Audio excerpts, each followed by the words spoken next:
Estrada, directora nacional del Observatorio Ciudadano del Feminicidio, del Observatorio Nacional Ciudadano. Buenos días.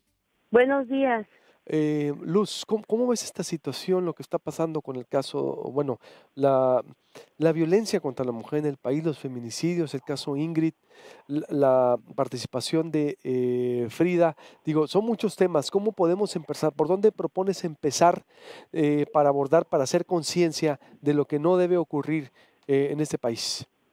Bueno, primero, pues la conciencia es de la que estamos ante la violencia grave de las mujeres, donde los gobiernos vienen, se van y no han generado políticas integrales de fondo para erradicar la discriminación contra las mujeres. Y esto es muy claro, mira, desde el 2015 a la fecha se dispararon los asesinatos contra mujeres. En el 2015 hablábamos de 2.000 asesinatos de mujeres y ahorita digo asesinatos de mujeres y empezábamos a ver cómo están acreditando los feminicidios. Hoy estamos hablando de casi 4.000 mujeres asesinadas, de ellas 1.100, 1.006 se iniciaron investigando como feminicidio. Yo te podría decir que más del 50% de esos asesinatos tenían características feminicidas. Esa es la magnitud, y la magnitud es que no se ha querido reconocer que esta violencia la cometen tanto conocidos de las víctimas, parejas, exnovios, sus exparejas, y el tema de la delincuencia organizada. Es decir, tenemos, bueno, Sí, te escuchamos sí, perfectamente. tenemos que si no entendemos que hoy estamos en un contexto mucho más grave, las mujeres las matan, estamos hablando de trata, de desaparición, estamos hablando de violencia cometida por grupos criminales que desaparecen y asesinan a las mujeres. Entonces, la política para atender la violencia tiene que mirar todos estos contextos que están poniendo en riesgo. Y un tema que no le han entrado es el tema de la impunidad y la corrupción en los delitos de género.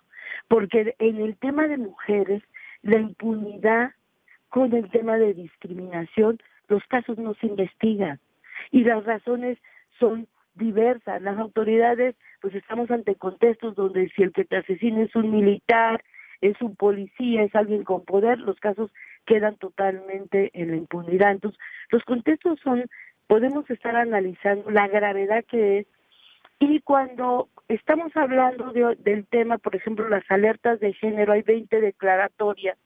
Cuando estamos revisando que la política de prevención de la violencia es fallida.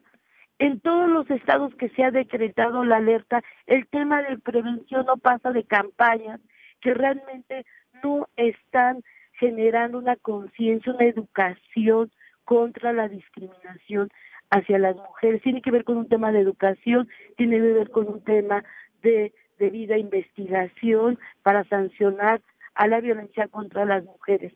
Es muy grave, y al grado que se le ha pedido al presidente de la República sentar con expertise, con organizaciones, con expertos, para ver cómo se tiene que integrar una política de atención, prevención y sanción integral que proteja todos estos contextos diferentes que están poniendo en riesgo la vida, la integridad de las mujeres. Y me parece que ahí es a donde no estamos escuchando que la autoridad quiera entrarle, todo lo contrario, declaraciones del fiscal de retroceder, de invisibilizar el tema de feminicidio. Eso era lamentable. La lucha de tener un tipo penal ha llevado más de 15 años de estudiarse, de ver de qué manera se crea un tipo penal autónomo, donde se acrediten Claro. las circunstancias objetivas.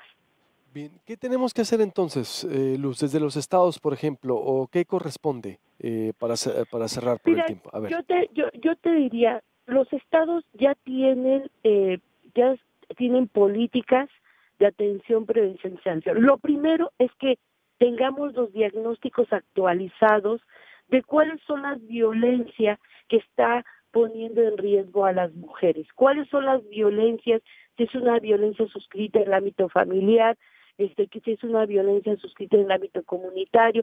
Lo primero es tener datos claros, concisos, que te permitan saber, para saber cuál va a ser tu política de intervención para la atención y la prevención del delito, y no solamente ya cuando tienes el delito. Entonces, lo que tendremos que revisar son en las políticas de prevención y atención, que hay estados con alerta de género donde ya se sabe dónde están las fallas, pero tienen que corregirlas. Es decir, por ejemplo, mira, en el Estado de México se crearon policías de género, y fue lo que sí funcionó en zonas cuando sí se apoyó a crear, se les especializó. Entonces, si esta política de prevención en temas de seguridad va a ayudar para evitar que una mujer que denuncie inmediatamente sea atendida y se puede inhibir un feminicidio íntimo, entonces esta política hay que hacerla en el país y que se instrumente. Así yo te puedo estar mencionando cada una de las acciones. La unidad de análisis y contexto se hizo en Jalisco, se impulsó en Estado de México, se sabe que funciona para detectar patrones y modus operandi de delincuencia que está poniendo en riesgo a las mujeres. Si funciona, ¿por qué no la seguimos impulsando en otros estados que tienen alta tasa de criminalidad en contra de las mujeres? Entonces, de lo que sí hay, lo que falta es que se sienten los gobiernos y el gobierno federal y le dé prioridad al tema de las mujeres y que las nombre. Porque al no nombrarnos, a invisibilizar que ese no es un problema grave, lo que hace es que la situación se siga agudizando. Muy bien, pues te agradezco mucho, María de la Luz Estrada, directora nacional del Observatorio del Feminicidio. Vamos a estar en contacto contigo, por supuesto, para seguir este y otros temas relacionados en la materia. Gracias. Sí, hasta luego. Buenos días. Mayra Leiva.